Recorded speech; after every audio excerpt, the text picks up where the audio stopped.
Our Black Friday sale is live right now, 25% off the entire site, all of our handmade leather goods, including all the new stuff that we released. And if you're confused maybe what to get your guy or gal, we made a little buying guide to explain all of our products and what ones you might want to get for certain hobbies and types of people. So check them out below.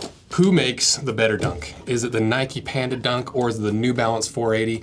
Because these shoes are so similar that when I was doing a little shopping at the local mall, I just assumed that these were Nikes. Then I picked them up like, oh, those are New Balances. And they're clearly made to look just like the Dunks. And so we're gonna cut these New Balances in half, run through our test to really figure out objectively which of these two sneakers uses better materials, which one is better designed, and really who makes the better dunk.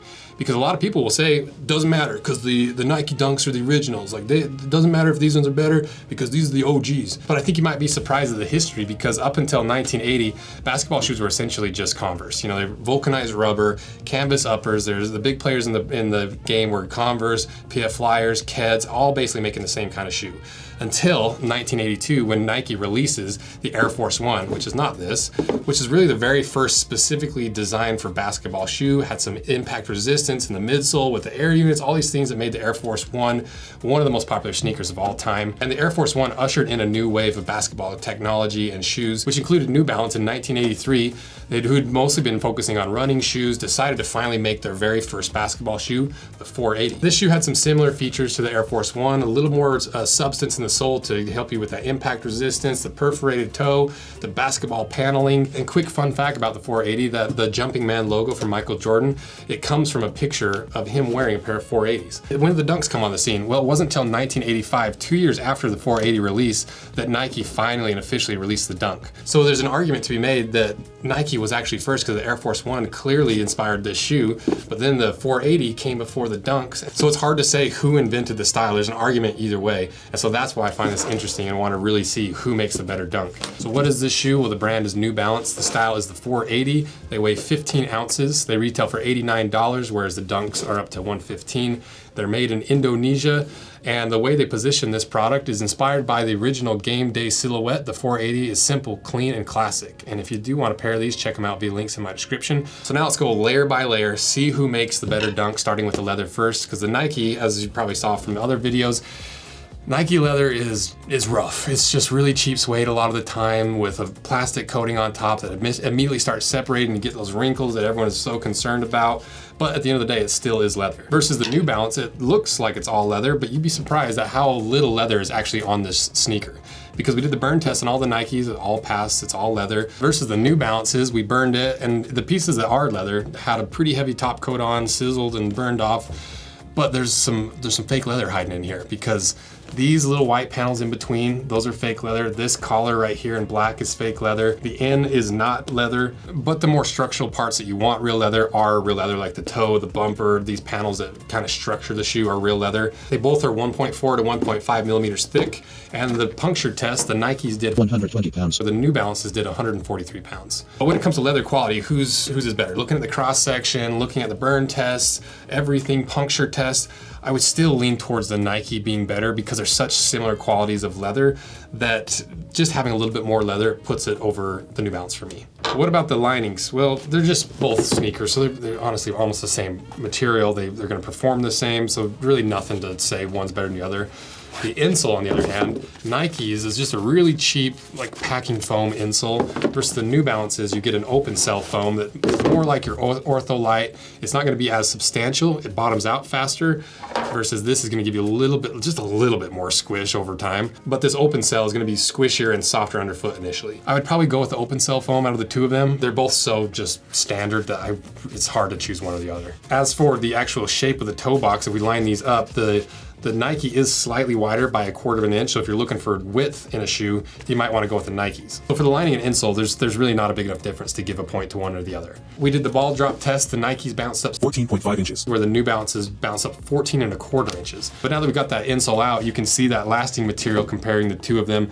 You know, once again, they're just very standard sneaker material. I wouldn't give one the edge over the other. But now that it's out, you can see that lasting material in the New Balance is a little translucent. And so we can see exactly how this cup sole is built. It's not like these Nikes where you have that foam wedge in the sole. This is columned and structured like a lot of the other cup soles on the market, where you get all that squish from that lattice structure of the rubber of the outsole. That's probably more common in this more classic style of footwear than a foam midsole. But the biggest flaw with this kind of outsole and midsole structure is if you don't have a solid structure underneath your heel to compress those columns equally, you get kind of a weird sideways squish, but more importantly, over time you get high and low spots where those peaks of the grid come together. So that's why when you see in more high-end sneakers, they've got either leather or compressed cardboard or fiberboard to distribute the weight of your heel over a bigger surface area, preventing those high and low spots. It is under $100, so it's not necessarily even a critique, but it is something to consider with this kind of shoe. So which has the better midsole? It's hard to say until we get it fully cut in half, but I'm gonna lean towards the Nike. But we'll wait until it's fully cut. But what about the actual cup sole itself? Which one's better? How are they all structured? Well, they're both cup soles. They're both sidewall stitched, and you can see on the inside that sidewall stitch is real. They both have similar enough patterns of tread that you're not gonna get a big enough advantage to give one the edge over the other. And as for how thick they are, how durable they're gonna be, we don't know. We'll get them cut in half. And I think we pretty much covered every material that we can from the outside, so now let's cut these in half. This is a really popular micro adjust belt. I think a lot of people misunderstood how it all worked and what it is. So we made a little embossed stamp on the back to give you clear instructions on how this works, and it just turned out really cool. So let me show you how this works and why people love it so much, because this micro adjust belt came about because I was so sick of buying these nice leather belts. You buy it brand new, fits you perfectly. After a week, stretch it out just a little bit. Now one tight's too loose, one's too tight, and you wish you had a hole right in the middle. That's what this does. It literally splits the difference between each of these holes by making a tiny little adjustment here on the back.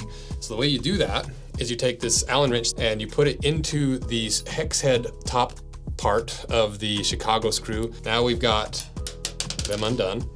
So we're gonna take them out, and all we're doing is just shifting the holes to the next hole. So you can see there's a plus sign there. So if you shift it that way, it's gonna make it like half an inch bigger. If you shift it the other way, it's gonna make it half an inch smaller. And that is how you split the difference between one hole is too tight, one's too loose. Little teeny micro adjust, it makes all the difference in the world. These are really popular, and we're just trying to build out our belt offering. So this is more of a casual belt, but stay tuned for more micro adjust stuff in a few different variations of belts. So check them out below. Thanks for supporting our business and everything we do, the handmade stuff we make here in the shop that support the YouTube channel. Plus you get handmade American goods made from American leather, made by us. What more could you ask for? Especially when it comes to making a belt actually fit you. So check them out below. Thanks, guys.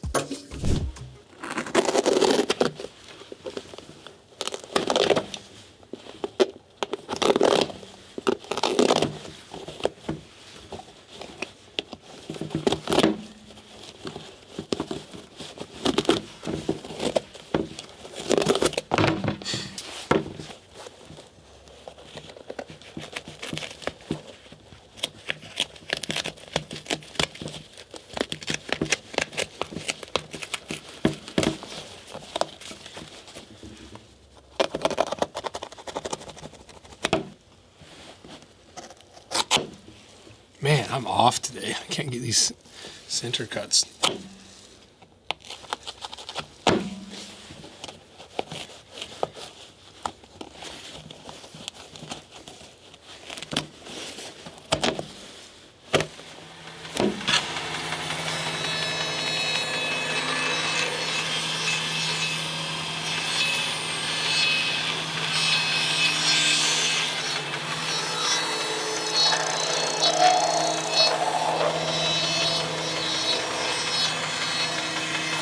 All right, I got it cut in half, and if you're not subscribed, consider pushing the little subscribe button. It allows us to buy all this brand new stuff just to cut in half to show you what you're actually buying. So now, let's figure out what you're actually buying with the New Balance 480s. So let's see what's inside.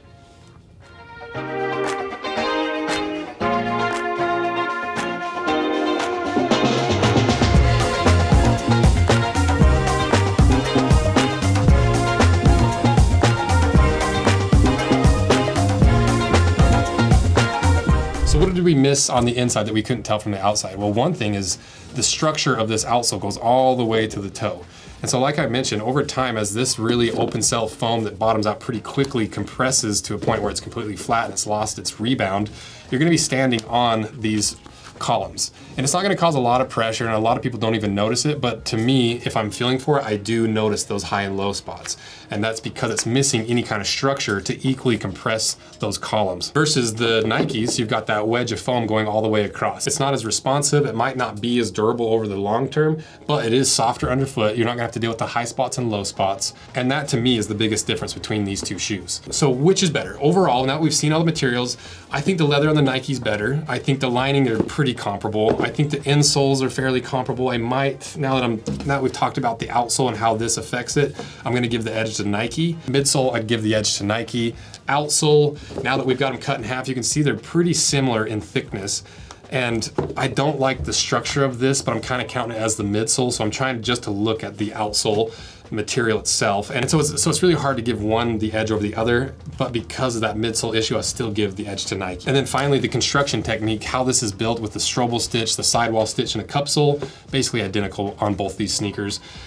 So who wins? Nike does, but it's not too much of a surprise because we've seen some bad leather by New Balance. We've seen some bad like cash-in kind of style products from New Balance, and that's kind of what this feels like because it's not better than the Nike in any way, but it's also cheaper. So rolling in everything, the price, the availability, the cultural significance, which would I buy? I'd probably buy the New Balances, I'm being honest, because I've never been one that's like, I want to be right on trend. You know, I like the look, and so I usually like something that's a little bit different. Like, it still hits that vibe, but it's a new way to kind of approach it, even if it is just switching from Nike to New Balance. And so I was really, really hoping that this was like the premium version. It's better, it's the New Balance version, but it's kind of the cheaper version, and it is cheaper priced. And so for me, even though I think the Nikes are better, I'd probably go with the New Balances. So thank you guys for watching. Let me know what you think I got wrong, what your opinion is of this, which one you'd rather have regardless of price, considering price, and let me know what other sneakers you want us to compare and contrast so we can really start rounding out the sneaker world, especially when there's so many brands making almost these same shoes until you cut them apart and see that they're vastly different. So thank you guys for all your support. See ya. They weigh 15 pounds. Well, they sure don't. Ooh, that stinks.